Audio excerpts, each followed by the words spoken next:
Lorsque vous introduisez une demande de séjour, vous devez payer une redevance à l'Office des étrangers. Par exemple, 209 € pour les demandes de regroupement familial, ou 366 € pour les demandes de régularisation de séjour.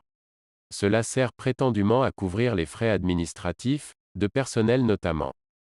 Cependant, ces redevances ont été annulées par 2 arrêts du Conseil d'État, en septembre 2019. Malgré ça, l'Office des étrangers continue à les exiger, ce qui est tout à fait illégal. Vous avez donc le droit d'en obtenir le remboursement. Et je peux vous y aider. La procédure se déroule en 2 étapes. 1. Vous adressez une mise en demeure à l'Office des étrangers par courrier recommandé, et s'il vous rembourse, ce qui arrive pour les redevances des premières années, de 2014 à 2017, l'affaire s'arrête là. 2. En cas de refus ou d'absence de réaction, vous assignez l'État belge devant le juge de paix, pour obtenir sa condamnation. Vous pouvez même y gagner de l'argent, car l'État belge sera automatiquement condamné par le juge à vous payer une indemnité de procédure. Vous n'avez pas besoin de payer un avocat, étant donné qu'on prépare tous les documents pour vous.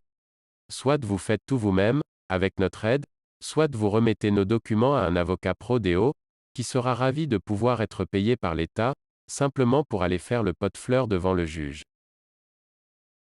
Donc, de 2 choses l'une, soit l'Office des étrangers vous rembourse suite à la réception de votre mise en demeure, et vous récupérez intégralement le montant de la redevance perçue illégalement, dont il vous faudra toutefois déduire les 9,95 € payés pour nos services.